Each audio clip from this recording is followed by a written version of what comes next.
Olá, vocês, estamos de volta com mais um Ciência e Pesquisa. Ciência e Pesquisa é uma parceria da Unisul com a GPEX, Gerência de Ensino, Pesquisa e Extensão da Unisul, e com a Unitec, Unidade Interdisciplinar de Tecnologia e Ciência. Bom, hoje o Ciência e Pesquisa tem o grande prazer de receber o professor Moacir Junclaus, coordenador do curso de Educação Física, graduado em Educação Física pela UDESC, especialista em Administração Empresarial pela Unisul. Professor Moacir, é um grande prazer em tê-lo conosco. Também eu fico contente em ter essa oportunidade de estar aqui com vocês no programa e acho que a gente vai ter um bom papo, uma boa conversa sobre um pouquinho que muitas vezes as pessoas acham que esporte é só prática, mas como é que se dá a pesquisa também na educação física, no esporte. Perfeito, professor Moacir. Você que nos assiste já teve ou seus filhos têm aulas de educação física, seja em escolas públicas ou particulares, seja na universidade.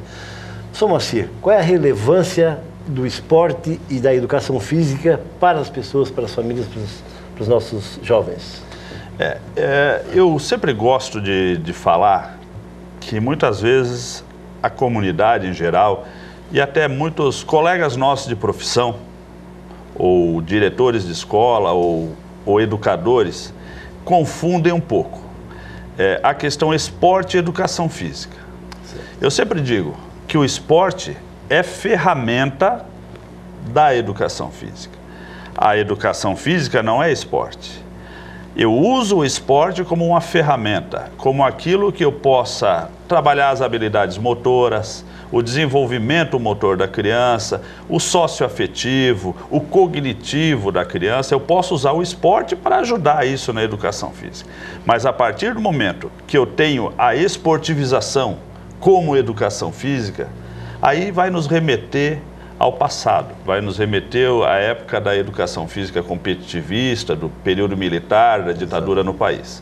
Então, a educação física em si, se ela for trabalhada com aqueles princípios que os livros, didaticamente, pedagogicamente, a gente acredita que seja o correto, certo, é de relevância total.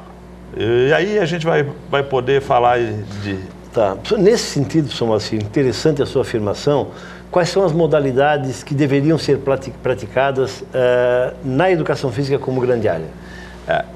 Eu queria dizer assim, que eu sou adepto do modelo americanista, vamos dizer assim, onde o princípio da educação física é o poder brincar.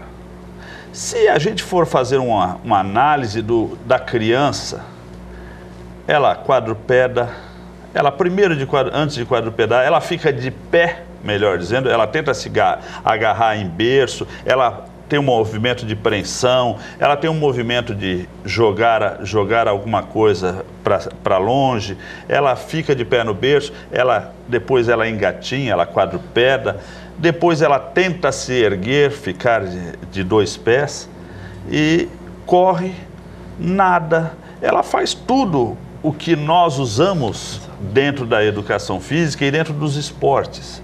Então, vejo assim, que aí, como eu disse, eu sou adepto do americanismo.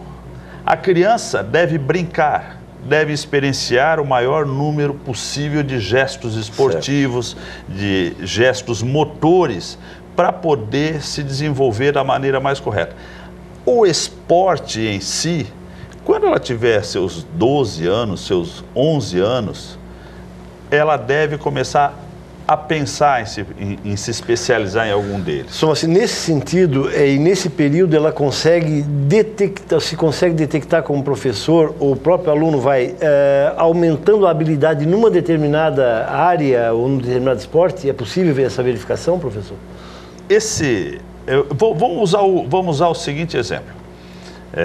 A criança, eu não posso exigir da criança, além do que a idade cronológica dela, a idade motora dela, permita com que ela faça.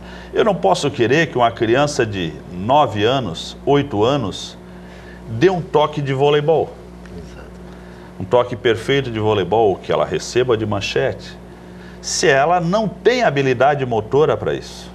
O domínio cognitivo entre pensar em fazer e movimentar seu corpo para fazer o que ela pensou, ela não consegue esse discernimento, ela não consegue colocar isso em prática. Então, o que eu vejo? Essas habilidades elas vão paulatinamente sendo adquiridas, sendo incorporadas ao dia a dia da criança. É claro, se eu quiser robotizar, vou usar o termo robotizar uma criança, com 6 anos, 7 anos de idade, e aí vamos pegar exemplo de federações que tem campeonato de fraldinha, de chupeta, de pré-mirim do mirim, vamos dizer assim. São especializações muito cedo, muito precoces. Seria um absurdo, né, professor?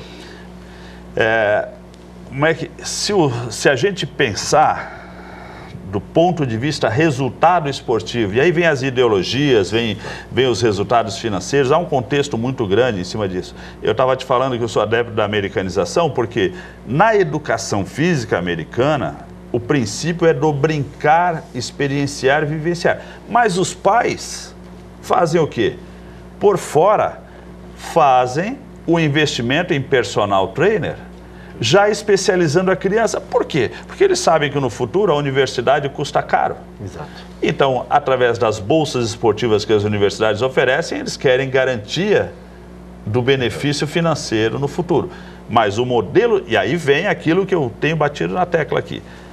Esporte é ferramenta da educação física, não é meio fim, não é o principal da educação física. Exato. Agora, que a criança tem condições de aprender, até de se robotizar. Depende do método que eu vou usar com ela. Nós podemos até falar daqui a pouco no segundo bloco sobre isso. O professor Cuba, por exemplo, tinha uma forma dessa, né? Até para vencer as questões, que não é apenas a questão ideológica, mas as questões financeiras e tal.